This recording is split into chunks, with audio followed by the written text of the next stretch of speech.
vemos que se estaba extendiendo a piel cabelluda, lo que condicionaba una alopecia secundaria por el proceso inflamatorio. También llama la atención que esta paciente tenía un pelo muy ralo, muy fino para los 6 meses de edad. Normalmente los bebés, bueno, no tienen un pelo muy grueso por el proceso de ir madurando ese folículo piloso, pero esta paciente además llamaba la atención que tenía áreas en parches rojizos de la piel.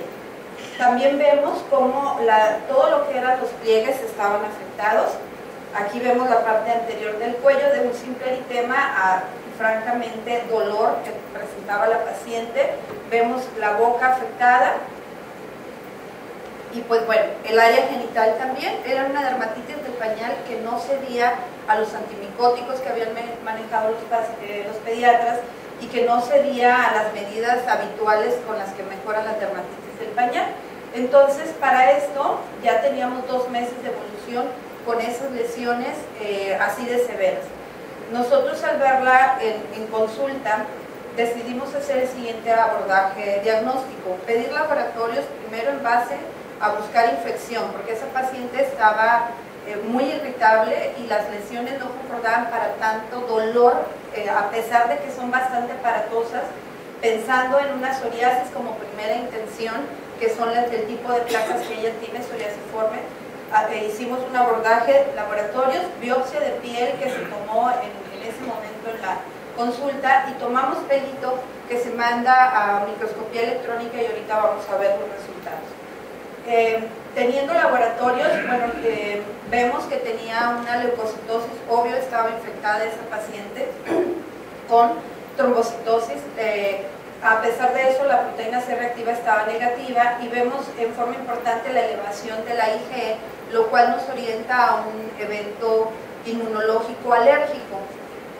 También vemos que en el coprológico, que mandamos a hacer como una prueba no específica o indirecta de alergia a las proteínas de la leche, tenemos azúcares reductores positivos y a esta paciente estos resultados de zinc tardan una semana en estar, pero se les pidieron desde el inicio, porque toda dermatitis de predominio acral tenemos que pedir niveles séricos de zinc. Sabemos hoy en día que el zinc es el principal oligoelemento para condicionar este tipo de dermatitis. Sin embargo, existen otros como la biotina, etcétera, que pueden condicionar también dermatitis acrales, pero por orden de frecuencia y obviar gastos en la paciente, iniciamos por el más común, que es el zinc. Aquí tenemos el resultado de la biopsia de piel, en lo que vemos una epidermis gruesa.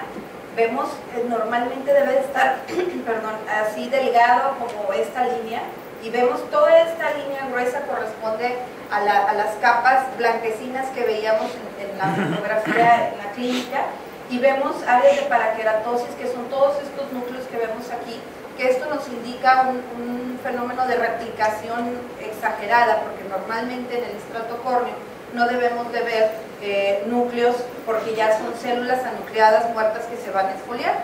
El estar presentes nos indica la hiperproliferación de la piel que no alcanza a madurar y tener esa muerte celular programada que tiene el estrato córneo.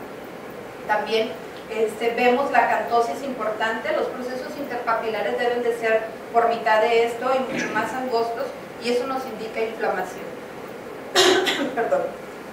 Entonces, una tinción que se hizo específicamente buscando microorganismos fúngicos, porque obvio toda dermatosis de más de 72 horas está sobreagregada con cándida, y a esta paciente le dejamos en lo que estaba el resultado antimicótico tópico, salió negativo. Entonces, a pesar de que pudiera estar con una sobreinfección, no era la causa principal de la dermatosis. Aquí vemos la microscopía del pelo y vemos, como les había comentado, que el pelito de la niña era frágil, era quebradizo, y vemos el pigmento que es irregular. Normalmente esto debe estar, bueno, si son personas rubias, un poquito más amarillento pero parejo, y aquí vemos como si le faltara, como si se hubiera despintado, y vemos esta área que es lo más importante, que son fases iniciales de trichorrhexis nodosa, que indica fragilidad y por consiguiente deficiencia nutricional. ¿Okay? Entonces esto lo vemos en pelagra, lo vemos en muchas patologías, pero es un dato inequívoco de que no tiene los nutrientes adecuados esta paciente. De ahí la respuesta al cambio de coloración del cabello que veíamos. Entonces tenemos los tallos foliculares con fracturas, que es esto, abultamientos focales, y aquí, bueno, en algunas partes solo estaba ligeramente fracturado y en otras francamente fracturado. ¿Okay? Bueno, ¿qué hicimos con esta paciente? En lo que estaba el reporte de la biopsia, porque eso tarda un poquito más de una semana en estar, hicimos cambio de fórmula, porque las posibilidades diagnósticas eran alergia, psoriasis o a una acrodermatitis enteropática, que es una enfermedad genética autosómico recesivo, como vamos a ver más adelante. Entonces cubrimos con el cambio de leche en base a la IgE elevada, dimos aporte de sulfato de zinc. Normalmente la literatura manejan de 5 a 10 miligramos como dosis de inicio. Nosotros no teníamos resultados, entonces empezamos una dosis baja, que de todas formas, aunque no tuviera una acrodermatitis enteropática meramente pura, la genética que vamos a ver más adelante, el zinc por sí solo está indicado en el tratamiento de repitilización de cualquier herida. Entonces nos iba a ayudar a mejorar el aspecto eritematoso de la piel y sobre todo la inflamación. Dejamos también prednisona vía oral a 1 miligramo por kilo por día en dosis de reducción para 2 semanas para mejorar el proceso inflamatorio, en especial en genitales. Si nosotros usamos esteroide tópico en genitales, lo único que vamos a hacer es una dermatitis de Jacquet, que se llama, que es una erosión mayor por el uso de esteroides, en especial si usamos esteroides fluorinados, que son de alta potencia, para el uso del pañal. Entonces decidimos dejarlo vía oral y, obvio, cubrirla con antibiótico, fomentos de agua termal, en las lesiones dérmicas en todas las rojas y en genitales, secantes y antimicótico tópico. Entonces vemos el inicio del tratamiento con las lesiones eritematosas y en tan solo 10 días de tratamiento la paciente había mejorado mucho. Para entonces ya teníamos el resultado del zinc, en el cual estaba normal, lo cual nos puso en jaque porque francamente podíamos pensar en que podía ser carencial de zinc y estaba normal. Entonces, en base a la mejoría tan rápida que tuvo esta paciente con solo el cambio de la leche y el esteroide no iba a ser suficiente para mejorarlo en 2 semanas, nos quedamos con el diagnóstico de una dermatitis carencial como manifestación de alergia a las proteínas de la leche. Tenemos que esta paciente no realizamos, se vio en conjunto con gastroenterología, no sé si está por aquí la doctora Rosy, la debe de recordar. No consideramos necesario hacer ningún otro estudio invasivo como biopsia intestinal o colonoscopía, ya que esta paciente francamente hubo una mejoría muy rápido, muy notoria, y pues bueno, es mandatorio la clínica, ¿okay? Entonces, no, por consiguiente, no continuó con un sustituto de zinc, se le dejó en promedio 1 mes en lo que terminaban de sanar las lesiones. Entonces tenemos en resumen que el diagnóstico diferencial es una acrodermatitis, la que conocemos como autosómico recesivo, que es una enfermedad por un defecto en la absorción de zinc. Este defecto es a nivel de duodeno de yeyuno y está condicionado porque tenemos disminuido o ausente el ácido picolínico que se produce en páncreas y es un ligando para que se pueda absorber a nivel de duodeno y de yeyuno el zinc. Esta patología es bastante rara y se presenta uno por más de 500,000 casos y bueno, está ya francamente determinada este tipo de acrodermatitis a locus 8q24.3 con estos genes que aquí mencionamos y que en este caso no hubo necesidad de hacerlo porque a la hora de hacer restricción del zinc la paciente no continuó con las lesiones dérmicas. Si hubiéramos hecho restricción, teníamos que haber hecho el estudio genético y complementar con el estudio genético de la familia. Desde 1902 está catalogada este tipo de lesiones dermatológicas, inicialmente como epidermolisis bulosa típica hereditaria, porque la epidermolisis bulosa es una enfermedad que le llaman piel de mariposa, que alguna vez han escuchado, y que se caracteriza por un desprendimiento y levantamiento epidérmico, que normalmente es generalizado. En la acrodermatitis podemos tener esas bulas, ese desprendimiento epidérmico, pero solo en áreas sacrales. Tenemos estudios reportados desde 1943 con reporte de este tipo de patologías. Y bueno, el comienzo de los síntomas va a ser tan variable como dependiendo de si estaba o no alimentado al seno materno. Tenemos que recordar que el seno materno aumenta la biodisponibilidad del zinc, pero no está exento de que pueda tener este tipo de deficiencia, en especial porque se ha documentado que cuando hay alergia a las proteínas de la leche específicamente, pasan anticuerpos por la leche materna, se han detectado de cacahuate, de muchos otros alimentos, y eso condicionar la alergia. Entonces, si el paciente estaba alimentado exclusivamente con fórmula, es más rápido la forma de presentación.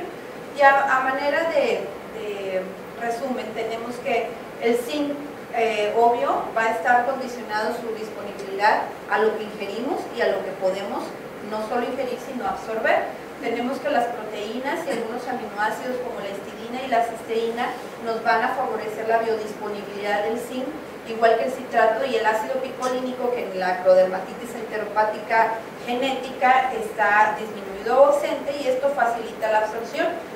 Y debemos de conocer todo lo que nos puede eliminar la biodisponibilidad del zinc, los fitatos, que los tienen todas las fibras, algunos cereales, los oxalatos, fibra dietética, los iones de fierro, calcio, cobre y cadmio también inhiben la biodisponibilidad. En esta paciente se llegó a la conclusión que el sustituto, el cambio de leche que le hicieron era parcialmente hidrolizada, pero en algunos laboratorios no tienen el aporte nutricional adecuado. Entonces esa paciente continuó con alergia y con una pobre ingesta de zinc, lo que le condicionó las manifestaciones clínicas. Recordemos que el zinc tiene una función estructural, catalítica y reguladora, por eso las manifestaciones clínicas tan variadas. Tenemos retardo del crecimiento, en este paciente todavía no había falla de Medron, pero teníamos ya una disminución en la salida del pelo, cambios de coloración. Tenemos disfunción del sistema inmune, estos pacientes está alterado su sistema inmunológico, tienen inmunodeficiencia en especial de células B. Hipogonadismo masculino, si no se detecta a tiempo y se deja evolucionar este tipo de patología. Este es un paciente de 3 años de edad que ya tenía, obvio, desde el nacimiento, con cuadros enterales, con lesiones dérmicas que en lugar de mejorar iban empeorando, y podemos ver la falla que tiene en el crecimiento el paciente, la alopecia. Y bueno, las lesiones dérmicas, que si bien no son patognomónicas, porque obvio tenemos muchas patologías con las cuales hacer diagnóstico diferencial, son de las pocas características enfocadas a áreas sacrales, y el trastorno neurológico que puede estar asociado como por la deficiencia nutricional. Tenemos como manifestaciones dermatológicas muy variadas. En este paciente las placas eritematosas atróficas, vemos como el resto de la piel está respetada y las áreas sacrales más tomadas, la carita. Las lesiones pueden ser desde solo eritema, en formas iniciales como empezó nuestra paciente, y evolucionar a exudaciones, pérdida completa de la piel, con formación o no de bulas. El pelo se pone rojizo y tenemos la alopecia, que de acuerdo al tiempo en el que diagnostiquemos al paciente, pues puede ser parcial en parches o total.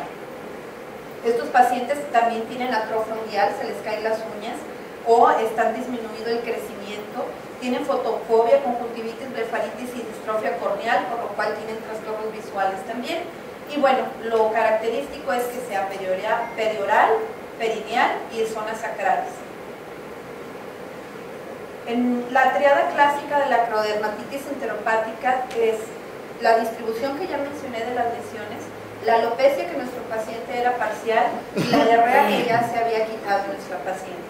La distribución de las lesiones, como habíamos visto, es variable en el tiempo en el que hagamos el diagnóstico, pero aunque no sean específicas, cuando las tenemos un 20% de posibilidad de que ese sea nuestro diagnóstico.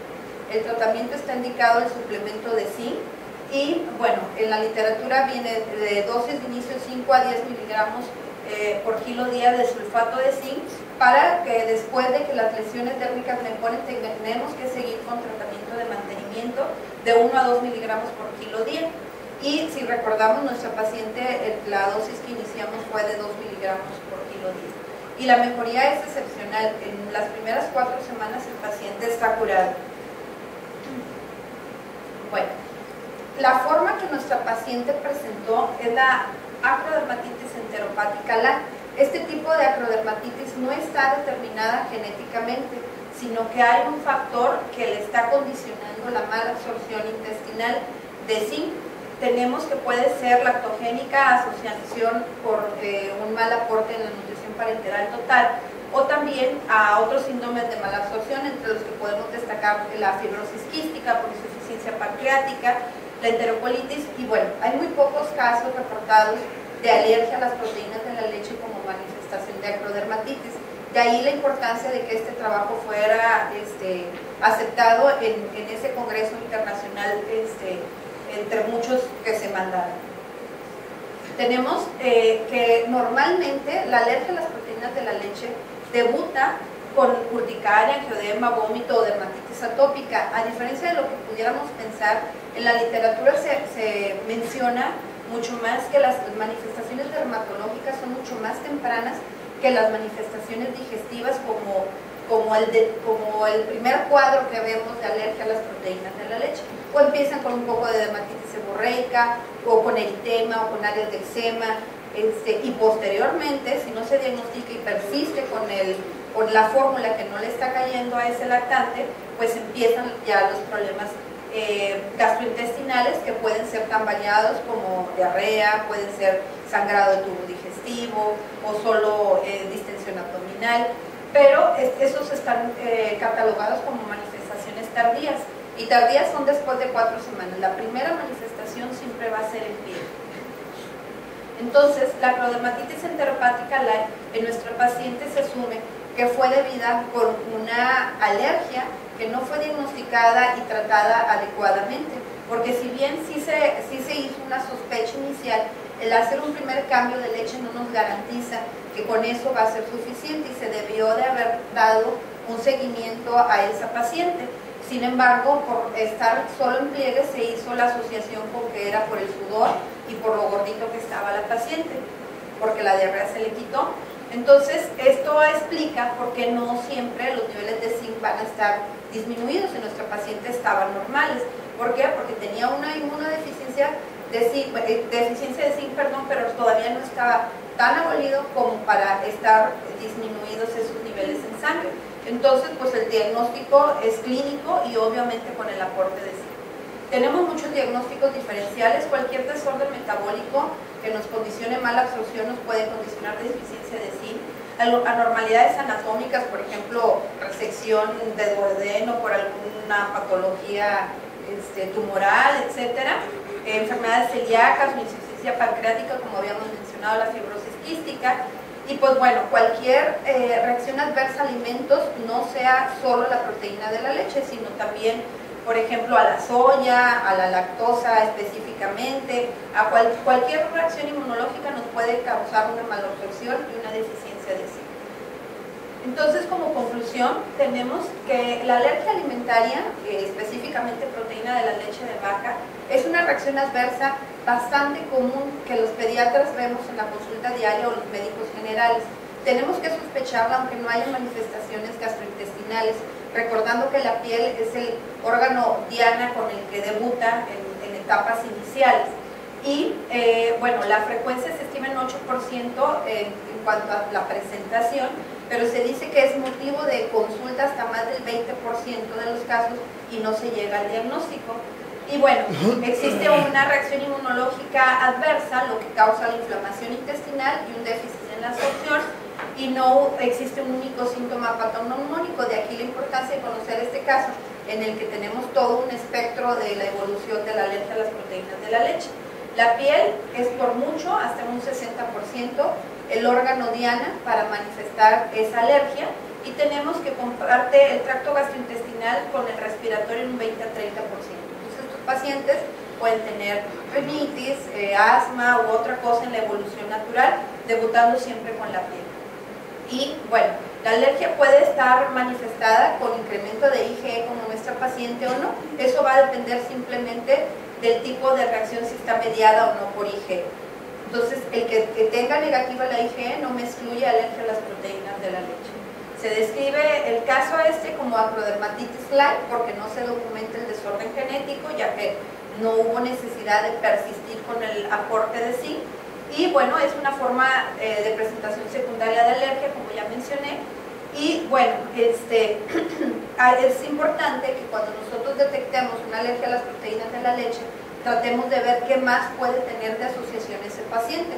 Tenemos, por ejemplo, pacientes que tienen reflujo gastroesofágico, es muy común que vaya como que de la mano, no que a fuerza tenga que tener alergia a las proteínas de la leche, entonces tenemos que buscar intencionadamente comorbilidades.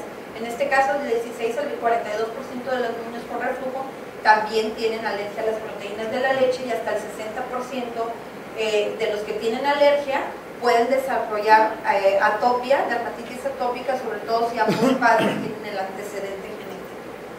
Entonces, esta paciente, el seguimiento fue a más de 6 meses, ahorita tiene esto 1 año y medio y la paciente ha estado bien, no tiene aporte de zinc ya, obvio con su restricción a las proteínas de la leche, pero no tiene falla de medro, ya le salió el pelito y la verdad ha estado bastante bien.